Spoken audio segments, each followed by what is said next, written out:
Ils sont cousus.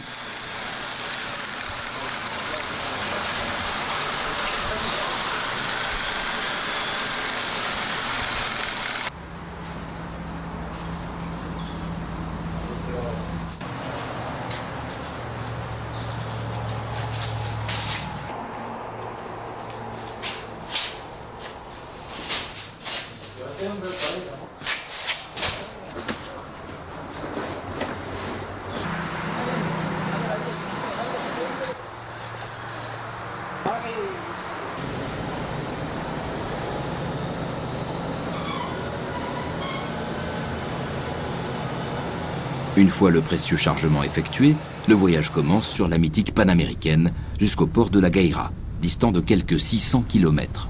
Pour ces sacs de porcelana, c'est le début de la route du cacao. La longue traversée en bateau s'achève au Havre, où les précieux sacs sont rechargés en camion. Nous sommes dans un entrepôt de la société Valrhona en France, à Tain-l'Hermitage, précisément, tout près de Valence. Nos sacs de porcelana arrivent à leur destination finale. Les fèves sont tout d'abord contrôlées. Si la qualité n'est pas optimale, les fèves ne pourront pas bénéficier de l'appellation porcelana.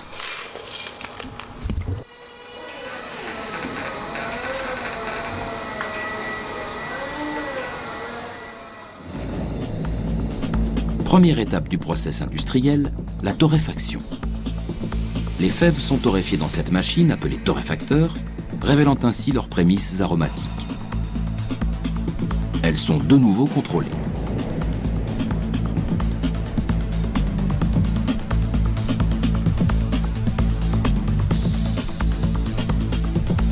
Elles subissent ensuite l'étape du tamisage et sont sélectionnées en fonction de leur taille.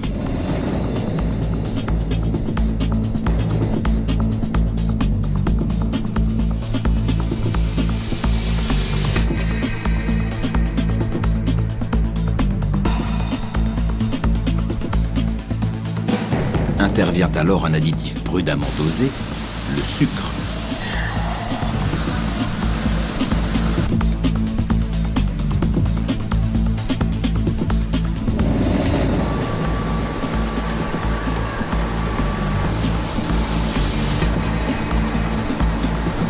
Le mélange se fait dans cette machine jusqu'à l'obtention d'une pâte.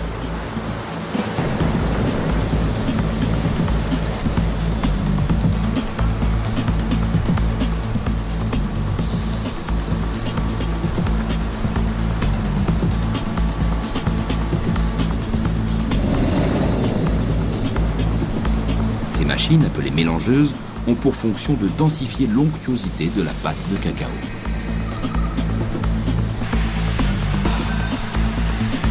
Le chocolat qui vient de naître passe alors l'étape de la mouleuse.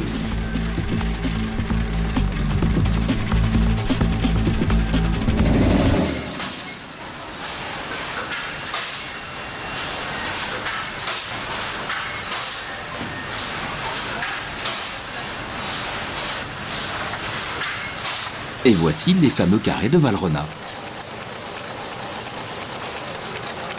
L'entreprise fabrique aussi de nombreux autres produits.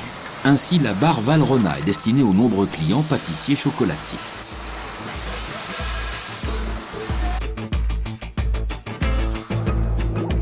La fève Valrhona est également conçue pour les professionnels.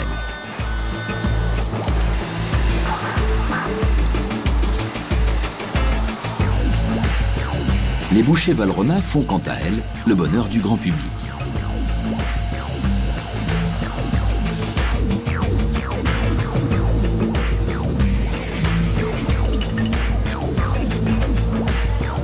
Ici, sur chaque chocolat, on dépose de la feuille d'or. Pour ces ouvrières, les gestes sont très précis et la concentration de rigueur.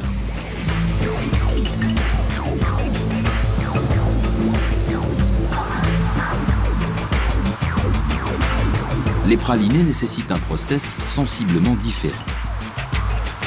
Cette fois encore, l'attention et la précision sont nécessaires à chaque étape.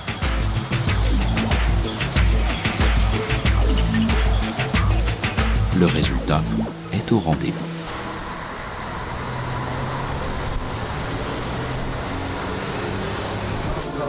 Ici, Nous sommes dans l'une des boutiques de l'entreprise attenant à l'usine. Je mets de la pâte d'amande. Oui, mettez de la pâte d'amande. J'en ai à la pistache, je sais pas si les enfants aiment la pistache. La palette des produits est riche et variée. J'en ai à l'orange. Nous retrouvons Notre Majesté, Porcelana del Pedregal, trônant dans son emballage final.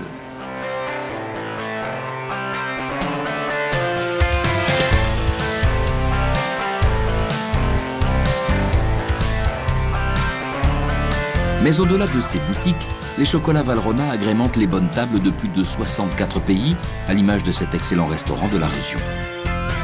Le chocolat, c'est avant tout du plaisir pour tous.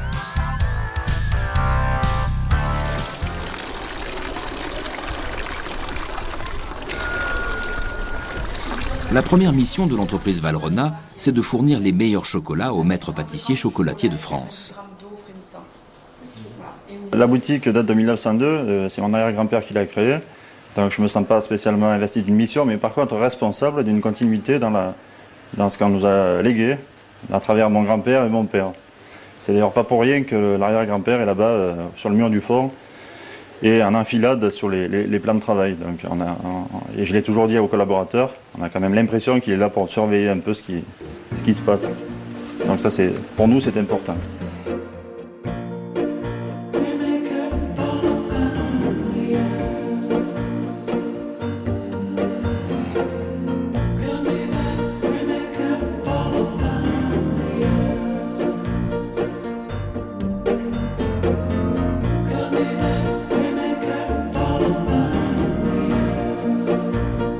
Puis après viendront les Aztèques.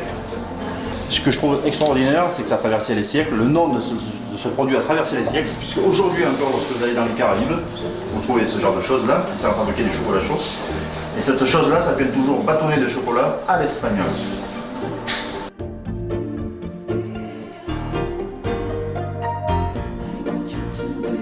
Retour à Tain-l'Hermitage.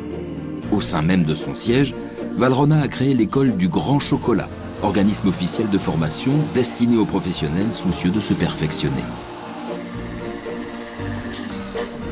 Chaque année, quelques 500 professionnels confirmés, passionnés et passionnants, viennent du monde entier afin d'échanger, de partager et d'inventer.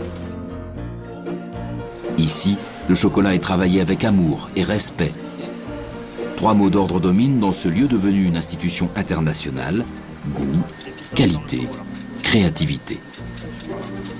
Avant de déguster, David, on pourrait juste reparler, on va parler des fourrages chocolat. Donc on avait 1000 grammes de géant du Jin, oui. C'est ça? Oui. Et 20%, donc 200 grammes. 200 grammes de beurre liquide. On se goûte ça. Ça fait gras, mais à la fois ça fond tout de suite dans la bouche. On n'a pas une bouche, on n'a pas une fin de bouche grasse. Non, ouais, tout à fait. On sent très fondant, très agréable. On n'a pas l'impression du tout que c'est rempli on va dire, de géant du Jin foisonné avec du beurre. Ça fond très facilement dans la bouche. Le marketing constitue le cœur stratégique de l'entreprise. Un métier créatif où l'imagination, la définition des nouvelles tendances constitue une quête permanente. L'objet de la réunion du jour porte sur le lancement d'un nouveau produit issu du porcelain. Aujourd'hui, le consommateur est de plus en plus citoyen, il recherche la qualité et aussi la traçabilité. Alors au niveau de traçabilité, Valrhona, bien sûr, c'est avant tout la recherche des meilleures origines, mais pas gratuitement. C'est toujours au service du goût et de la qualité du produit. Et ça, nos clients artisans l'ont bien compris, c'est pour ça qu'ils recherchent eux-mêmes les meilleures matières premières. Donc, notre boulot, c'est d'arriver à ce que la qualité du cacao se retrouve dans la qualité de l'entremets des artisans pâtissiers. Donc on peut dire que Valrhona, c'est une entreprise d'avenir qui s'inscrit dans le monde de la gastronomie d'aujourd'hui et de demain. L'obtention d'une qualité optimale du produit passe par l'implication de nombreux spécialistes. Ici, nous sommes dans le temple des analyses sensorielles. Ces incontournables séances de dégustation constituent une des multiples facettes de ce département qualité et recherche. Un en épicé quand même, et sinon aucun défaut. Moi je regoute parce que j'avais mis 2 uniquement à l'acidité, donc je remonte à 3. Un peu fruité. Fruité, plus fruité que vous, à 3. Et puis pas de défaut non plus. Le chocolat pour tout le monde, c'est du plaisir en général. Notre mission, Notre mission, c'est de traduire ce qu'est la notion de plaisir pour le consommateur en